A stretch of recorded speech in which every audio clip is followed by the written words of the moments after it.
Good evening, Ghost Walkers, and welcome to tonight's educational Ghostcast. In the 1970s, after years of painstaking research into ghosts and hauntings, the famous ghost hunter and parapsychologist Peter Underwood classified ghosts into a taxonomy of 8 different types of manifestation. Today I want to cover the most enigmatic and probably rarest of these, the elemental.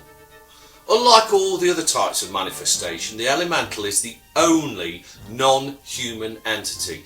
That is to say, it is not the spirit of a once living human being. Elementals are most often found around pre-Christian sites, such as burial mounds, standing stones and other such ancient places. We can find what we might consider to be elementals in ancient stories and folklore, such as those concerning fairies, goblins and all manner of bogeymen, later to become the demons in Christian mythology. Of all the 8 different manifestations that Underwood highlighted, elementals are the only ones that are capable of causing physical harm. In some ancient accounts, elementals can induce madness or even death in those that set eyes upon them.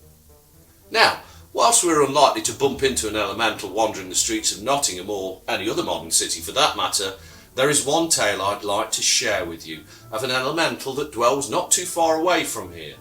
This is the legend of the Mermaid's Pool in the north of the Derbyshire Peak District. On the slopes of Kinderscout, Derbyshire's highest peak, is a small, dark pool of water. Legend has it that the pool is mystically linked to the Atlantic Ocean, thus making the water so salty that no animals will drink from it. More significantly though, it is the home of a mermaid, a classic example of an undine or water elemental. Every day the mermaid comes out to bathe in the waters of the pool, but can only be seen by mortal eyes on Easter Sunday, the ancient festival of the Anglo-Saxon goddess Istra.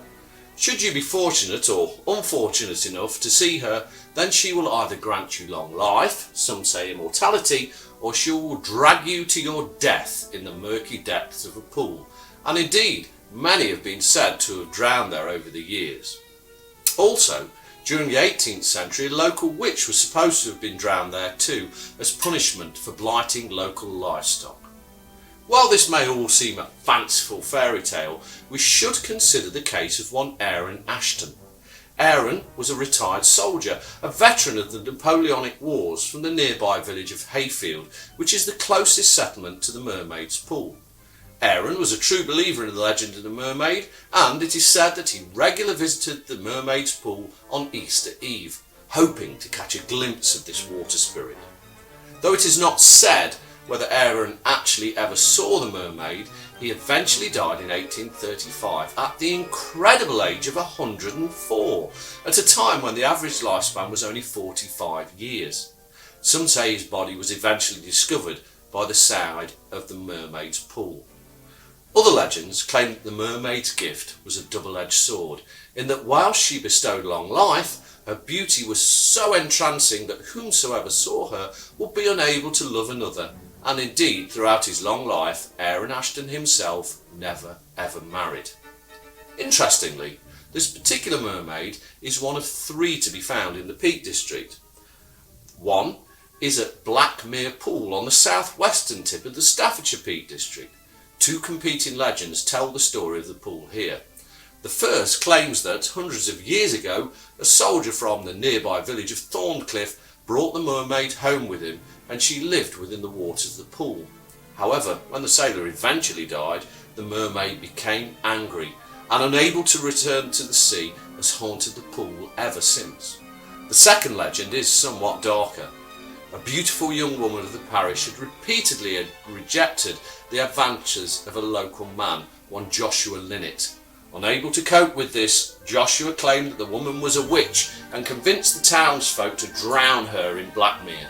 With her dying breath, the young woman cursed Joshua, and 3 nights later his body was found by the pool, his face cut to ribbons by claws. A spirit is said to haunt Blackmere Pool to this day, and locals still maintain that livestock will not drink from it, nor will birds fly over it. The other legendary body of water is the Doxy Pool, a bare mile or so away from Blackmere. This is said to be haunted by an entity known as Jenny Greenteeth, a demonic mermaid that appears as a fearsome water elemental in a number of North Country folk tales.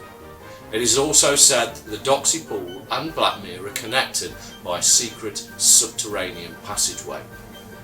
All three bodies of water, though, are said to be linked to the Atlantic Ocean, so perhaps we may be looking at three manifestations of the same spirit. More likely, though, these legends, just like the famous Derbyshire well dressings, are a memory of ancient Celtic water worship, which was common in pre-Roman times and has continued to this day.